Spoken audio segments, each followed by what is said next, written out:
Good morning प्रिय विद्यार्थियों, आप सभी को एक बार फिर से अपने चैनल संस्कृत मार्ग पीसीसी में एक बार स्वागत है। तो आइए हम वर्ग 10वीं और 12वीं के एक महत्वपूर्ण टॉपिक जो 1930 की घटना है लेकर के आए हैं, जो बहुत ही जबरदस्त टॉपिक है। इस टॉपिक से हमेशा 10 नंबर का क्वेश्चन पूछता है और बहुत ही महत्वपूर्ण टॉपिक है। तो देखते हैं 10 मिनट के वीडियो में आप लोगों के सामने हम मात्र 10 मिनट के वीडियो में 50 क्वेश्चन मुजबानी याद करा देते हैं। तो देखिए आप लोग इसे ध्यान से सुनिए, लिखने के पहले कुछ मत कीजिएगा, पहले सुनिए और एक बार में ही इसको याद कर लीजिए। ध्यान से सुनिएगा तो एक बार में ही याद हो जाएगा। तो चलिए हम समय को न गवाते हुए अपने टॉपिक पर शुरू करते हैं। 1930 की घटना। सबसे पहले नमक सत्याग्रह आंदोलन। नमक सत्याग्रह आंदोलन की शुरुआत 1930 ईस्वी में हुई थी। नमक सत्याग्रह आंदोलन की शुरुआत कब हुई थी? 1930 ईस्वी में हुई थी। और यह आंदोलन की शुरुआत कौन किए थे? महात्मा गांधी जी किए थे। जो नमक सत्याग्रह आंदोलन हुआ है, इस आंदोलन की शुरुआत कौन किए थे? महात्मा गांधी किए थे। नमक सत्याग्रह की शुरुआत कौन किए थे? महात्मा गांधी। एम गांधी जी कर रहे हैं, गांधी। जो नमक सत्याग्रह आंदोलन हुआ था, इनकी शुरुआत कौन किए थे? गांधी जी द्वारा किया गया था। दूसरा पॉइंट आते हैं सविनय अवज्ञा आंदोलन। सविनय अवज्ञा आंदोलन की शुरुआत भी 1930 ईस्वी में हुआ था। सविनय अवज्ञा आंदोलन की शुरुआत कब हुई थी? 1930 ईस्वी में। और यह आंदोलन भी महात्मा गांधी जी शुरू किए थे। सविनय अवज्ञा आंदोलन कब शुरू हुआ था? 1930 में। कौन शुरू किए थे? महात्मा गांधी जी शुरू किए थे। तीसरा पॉइंट पाते हैं दांडी यात्रा। दांडी यात्रा की शुरुआत भी 1930 ईस्वी में हुआ था। दांडी यात्रा की शुरुआत कब हुआ था? 1930 ईस्वी में हुआ था। इस यात्रा की शुरुआत कौन किए थे? महात्मा गांधी जी द्वारा किया गया था। महात्मा गांधी जी द्वारा दांडी यात्रा की शुरुआत किया गया था। महात्मा गांधी जी 24 दिन की पैदल यात्रा किए थे। महात्मा गांधी जी जब दांडी यात्रा शुरू कर रहे थे ना, तो लाठी लेकर के 24 दिन की यात्रा शुरू किए थे। और यह अपने 78 सहयोगियों के साथ शुरू की। जब मतलब कि चला प्रारंभ कर दिए तो उसके साथ कितने सहयोगी हो गए? 78 सहयोगी हो गए। गांधी जी को ले लेंगे तो 79 सहयोगी हो गए। जब गांधी जी को ले लेंगे तो 79 सहयोगी, ऐसे 78 सहयोगी थे। लगभग यह 24 दिन की पैदल यात्रा में 390 किलोमीटर की यात्रा किए थे। अगर ल्यूसेंट में देखते हैं तो 322 किलोमीटर यात्रा किए थे। और कहीं कहीं इसकी जिक्र अलग अलग है। चौथी घटना पाते हैं गोलमेज सम्मेलन। जो गोलमेज सम्मेलन हुआ था, यह 3 बार हुआ था। गोलमेज सम्मेलन कितने बार हुआ है? 3 बार हुआ है। तीनों गोलमेज सम्मेलन जो हुआ है लंदन में हुआ है। तीनों गोलमेज सम्मेलन कहां हुआ है? लंदन में हुआ है। और जो लंदन है ना, यह टेम्स नदी किनारे बसा हुआ है। लंदन किस नदी किनारे बसा है? टेम्स नदी। क्वेश्चन पूछता है कि लंदन किस नदी किनारे बसा है? टेम्स नदी किनारे बसा हुआ है। और तीनों गोलमेज सम्मेलन कहां हुआ है? लंदन में। और लंदन क्या है? तो जो लंदन है ब्रिटेन की राजधानी है। ब्रिटेन की राजधानी कहां है? लंदन। ब्रिटेन की राजधानी कहां है? लंदन। लंदन किस नदी किनारे बसा है? टेम्स नदी। लंदन किस नदी किनारे बसा है? टेम्स नदी। तीनों गोलमेज सम्मेलन कहां हुआ है? लंदन में। गोलमेज सम्मेलन कितने बार हुआ है? 3 बार। पहला गोलमेज सम्मेलन, दूसरा गोलमेज सम्मेलन और तीसरा गोलमेज सम्मेलन। पहला गोलमेज सम्मेलन कब हुआ? 1930 ईस्वी में। पहला गोलमेज सम्मेलन कब हुआ था? 1930 ईस्वी में। दूसरा का गोलमेज सम्मेलन 1931 में। जो दूसरा गोलमेज सम्मेलन हुआ था कब हुआ था? 1931 ईस्वी में हुआ था। और तीसरा गोलमेज सम्मेलन, जो तीसरा गोलमेज सम्मेलन हुआ था वो कब हुआ था? 1932 ईस्वी में। गोलमेज सम्मेलन 3 बार हुआ है। पहला हुआ है 1930 में, दूसरा का हुआ है 1931 में और तीसरा का गोलमेज सम्मेलन 1932 में हुआ है। तीसरा का गोलमेज सम्मेलन कब हुआ है? 1932 में। क्वेश्चन पूछता है कि गांधी जी किस गोलमेज सम्मेलन में भाग लिए थे, तो दूसरा गोलमेज सम्मेलन में भाग लिए थे। क्वेश्चन ये पूछता है कि जो महात्मा गांधी जी हैं यह किस गोलमेज सम्मेलन में भाग लिए, तो दूसरा गोलमेज सम्मेलन में भाग लिए। अब दूसरा क्वेश्चन कि जो दूसरा गोलमेज सम्मेलन हुआ है कब हुआ है, 1931 ईस्वी में हुआ है। दूसरा गोलमेज सम्मेलन कब हुआ है, 1931 ईस्वी में हुआ है। फिर क्वेश्चन पूछता है कि तीनों गोलमेज सम्मेलन, पहला गोलमेज सम्मेलन, दूसरा का गोलमेज सम्मेलन और तीसरा का गोलमेज सम्मेलन, यानी कि तीनों गोलमेज सम्मेलन में भारत की तरफ से कौन भाग लिए, तो तीनों गोलमेज सम्मेलन में भारत के सबसे जो भाग लिए थे वह थे डॉक्टर भीमराव अंबेडकर। डॉक्टर भीमराव अंबेडकर जी थे, यह तीनों गोलमेज सम्मेलन में भाग लिए थे।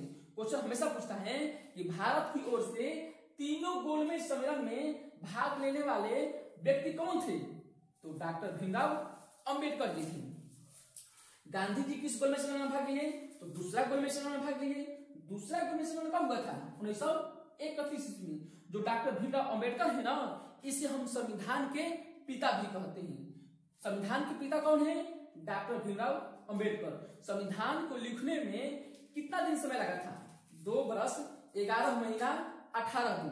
संविधान को लिखने में कितना समय लगा था, 2 वर्ष 11 महीना 18 दिन के समय लगा था। भारतीय संविधान के पिता कौन है, डॉक्टर भीमराव अंबेडकर। और पूरे विश्व में अगर लिखित संविधान देखा जाए तो हम ही लोग का संविधान बड़ा है, जो डॉक्टर भीमराव अंबेडकर इनके पिता यानी कि जनक माने जाते हैं। अगला क्वेश्चन पाते हैं कि तीनों गोलमेज सम्मेलन के समय, तीनों जो गोलमेज सम्मेलन हुआ था उस समय इंग्लैंड के प्रधानमंत्री कौन थे, रैमजे मैकडोनाल्ड। तीनों गोलमेज सम्मेलन जब हुआ, यानी कि पहला गोलमेज सम्मेलन, दूसरा गोलमेज सम्मेलन और तीसरा गोलमेज सम्मेलन, इन तीनों गोलमेज सम्मेलन के समय जो भारत के, जो इंग्लैंड के प्रधानमंत्री यानी कि ब्रिटेन के प्रधानमंत्री थे, ये कौन थे, तो रैमजे मैकडोनाल्ड। पेन नहीं उग रहा है,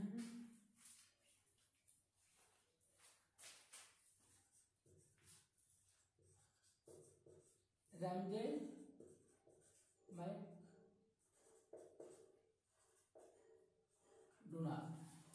तीनों गोलमेज सम्मेलन के समय, तीनों गोलमेज सम्मेलन के समय ब्रिटेन के प्रधानमंत्री कौन थे, रैमजे मैकडोनाल्ड थे। अब आते हैं अगला क्वेश्चन पर कि सीवी रमन को भौतिकी के क्षेत्र में नोबेल पुरस्कार मिला था। सीवी रमन को भौतिक क्षेत्र में नोबेल पुरस्कार कब मिला, 1900। भौतिकी में नोबेल पुरस्कार मिला था, यानी कि सीवी रमन को भौतिकी में नोबेल पुरस्कार कब मिला था, 1930 ईस्वी में। जो सीवी रमन थे ना, यह भारत के प्रथम वैज्ञानिक थे। क्वेश्चन पूछता है कि भारत के वह प्रथम वैज्ञानिक कौन थे जिन्हें भौतिकी के क्षेत्र में नोबेल पुरस्कार मिला, तो सीवी रमन, यानी कि ये क्या थे, प्रथम वैज्ञानिक थे। यह प्रथम भारतीय वैज्ञानिक थे, प्रथम भारतीय वैज्ञानिक।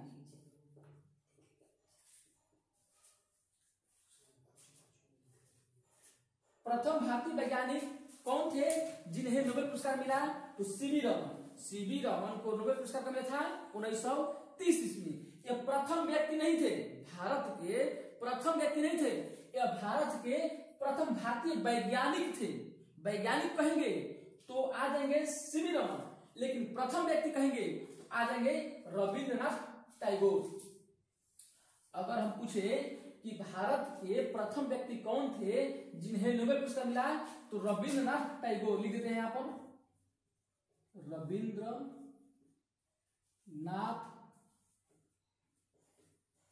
टैगोर। इन्हें रविंद्रनाथ ठाकुर भी बोलते हैं, जिन्हें 1913 ईस्वी में, कब, 1913 ईस्वी में नोबेल पुरस्कार मिला था। यह प्रथम भारतीय व्यक्ति थे, यह प्रथम भारतीय व्यक्ति थे जिन्हें 1913 ईस्वी में क्या मिला, दुनिया के सबसे बड़ा पुरस्कार नोबेल पुरस्कार मिला था। और नोबेल पुरस्कार की शुरुआत 1901 ईस्वी में हुई थी। नोबेल पुरस्कार की शुरुआत हुई थी 1901 ईस्वी में हुई थी। और नोबेल पुरस्कार अल्फ्रेड नोबेल के पुण्यतिथि को दिया जाता है, जब उनकी मृत्यु 10 जनवरी को हुई थी, उसी के उपलक्ष्य में दी जाती थी। रविन्द्रनाथ टैगोर को जब मिला 1913 में, किस क्षेत्र में मिला? साहित्य के क्षेत्र में मिला था। रविन्द्रनाथ टैगोर को जो नोबेल पुरस्कार मिला था, किस क्षेत्र में मिला था? साहित्य के क्षेत्र में। किस क्षेत्र में? तो साहित्य के क्षेत्र में। यहां पर लिख देते हैं साहित्य के क्षेत्र में। आप लोग ध्यान दीजिएगा, साहित्य के क्षेत्र में जो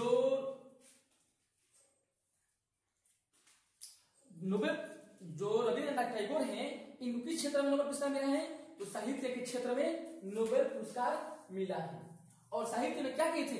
एक लिखे थे पुस्तक। उस पुस्तक का नाम क्या है? गीतांजलि। एक पुस्तक लिखे थे, जिस पुस्तक का नाम क्या है? गीतांजलि। यहां पर आ जाते हैं, पुस्तक का नाम कर रहे हैं यहीं पर, गीतांजलि। गीतांजलि नामक एक पुस्तक लिखे थे, जिसके चलते उन्हें 1913 ईस्वी में दुनिया के सबसे बड़ा पुरस्कार, नोबेल पुरस्कार दिया गया था। आगे चलते हैं। 30 जनवरी 1930 ईस्वी में इंपीरियल लाइब्रेरी की उद्घाटन हुआ था। 1930 ईस्वी में 30 जनवरी 1930 को इंपीरियल लाइब्रेरी का उद्घाटन हुआ था लॉर्ड कर्जन के द्वारा। कहां पर? कलकत्ता में, पश्चिम बंगाल में, कलकत्ता में हुआ था। क्वेश्चन पूछता है कि इंपीरियल लाइब्रेरी का उद्घाटन कब हुआ था? 1930 में। कौन किए थे? लॉर्ड कर्जन के द्वारा किया गया था। किसके द्वारा किया गया था? लॉर्ड कर्जन के द्वारा। और कहां पर हुआ था? कलकत्ता में, जो भारत के सबसे बड़े शहर में नाम आता है। 4 शहर हैं, मुंबई, कलकत्ता, दिल्ली और बेंगलुरु। उसमें कलकत्ता का भी नाम शामिल है। आगे बढ़ते हैं। अच्छा, एक बार इंपीरियल बैंक, एक ये भी क्वेश्चन पूछता है कि इंपीरियल बैंक की स्थापना कब हुई थी? अगर इंपीरियल बैंक कह दे तो 1921 में स्थापना हुई थी। इंपीरियल बैंक की स्थापना कब हुई थी? अगर बैंक की बात करें ना तो 1921 में इंपीरियल बैंक की स्थापना हुई थी। और जो इंपीरियल बैंक है ना, यह 3 प्रेसिडेंसी बैंक को मिलाकर के बनाया गया था। जो इंपीरियल बैंक की स्थापना हुई थी 1921 ईस्वी में, इंपीरियल बैंक की जो स्थापना हुई थी 1921 ईस्वी में, यह 3 बैंक को मिलाकर हुई थी। कलकत्ता बैंक, मद्रास और मुंबई, तीनों बैंकों को मिलाकर के 1921 ईस्वी में एक बैंक बनाया गया, जिसका नाम क्या रखा गया? Imperial bank. और फिर इंपीरियल बैंक को भी नाम बदल दिया गया। इंपीरियल बैंक को भी नाम बदल करके कब कर दिया गया? 1955 में एसबीआई बैंक कर दिया गया। इंपीरियल बैंक का भी विलय हो गया एसबीआई बैंक में। SBI, state bank of India, यानी कि 1955 ईस्वी में इंपीरियल बैंक का भी विलय हो गया एसबीआई बैंक में, state bank of India. State bank of India यानी कि एसबीआई बैंक की स्थापना कब हुई थी? 1955 ईस्वी में। तो इंपीरियल बैंक का विलय किस बैंक में कर दिया गया? एसबीआई बैंक में। एसबीआई बैंक की स्थापना कब? 1955 में। इंपीरियल बैंक की स्थापना कब? 1921 में। आते हैं, साइमन कमीशन का रिपोर्ट प्रकाशित हुआ था 27 मई 1930 को। साइमन कमीशन का रिपोर्ट कब प्रकाशित हुआ था? तो 27 मई 1930 ईस्वी को। आते हैं बात कि साइमन कमीशन। तो पहले ये बताइए कि साइमन कमीशन क्या है? आखिर साइमन कमीशन जो होगा तभी तो इनकी रिपोर्ट को प्रकाशित किया गया होगा। तो साइमन कमीशन क्या है? तो साइमन कमीशन, देखिए आते हैं पहले साइमन कमीशन पर। साइमन कमीशन की गठन, अगर गठन पूछे ना तो हुआ था 1927 ईस्वी में। साइमन कमीशन का गठन कब हुआ था? 1927 ईस्वी में। लेकिन क्वेश्चन गठन नहीं पूछता है, क्वेश्चन गठन को नहीं पूछता है, क्वेश्चन ये पूछता है ना हमेशा कि साइमन कमीशन का भारत आगमन, साइमन कमीशन का भारत आगमन। क्वेश्चन पूछता है कि साइमन कमीशन का भारत आगमन कब हुआ था? 1928 में। साइमन कमीशन का भारत आगमन कब हुआ था? 1928 ईस्वी में। तीसरा इस बात है, साइमन कमीशन का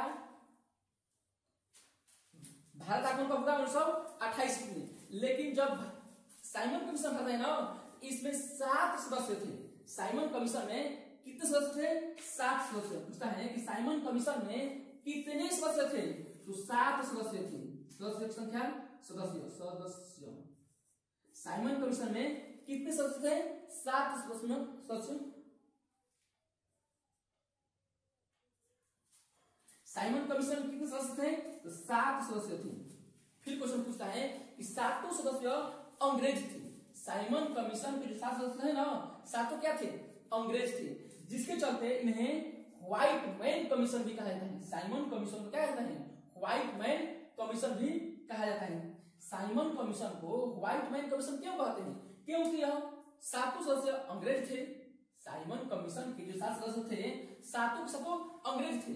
अंग्रेज होते हैं गोरा, सफेद उजला होते हैं, जिसके चलते उन्हें व्हाइट मैन कमीशन कहा गया। जब 7 सदस्य अंग्रेज होंगे तो भारत के पक्ष में काम करेंगे? नहीं करेंगे, वह 7 अंग्रेज के पक्ष में काम करेंगे, जिसके चलते इनको बहिष्कार के लिए नारा दिया गया था। यानी कि साइमन कमीशन वापस जाओ, वापस जाओ। साइमन कमीशन वापस जाओ का नारा कौन दिए थे? साइमन कमीशन वापस जाओ का नारा दिए थे लाला लाजपत राय। लाला लाजपत राय। साइमन कमीशन वापस जाओ का नारा कौन दिए? लाला लाजपत राय। और जब विरोध कर रहे थे लाला लाजपत राय, तो उन्हें उसी समय, मतलब विरोध के समय ही मार डाला। अंग्रेजों ने लाठी से मार करके इन्हें समाप्त कर दिया। यानी कि लाला लाजपत राय की मृत्यु हो गई थी 1928 में। साइमन कमीशन का भारत आक्रमण 1928 में, और इन्हें लाला लाजपत राय की मृत्यु कब हुई थी? 1928 में। साइमन कमीशन का रिपोर्ट।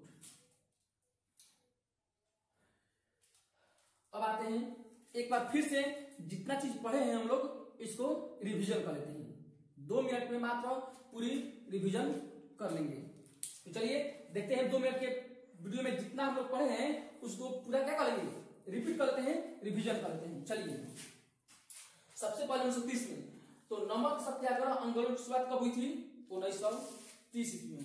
नमक सत्याग्रह आंदोलन की शुरुआत कब हुई थी? 1930 ईस्वी में हुई थी। दूसरा क्वेश्चन कि सविनय अवज्ञा आंदोलन की शुरुआत कब हुई थी?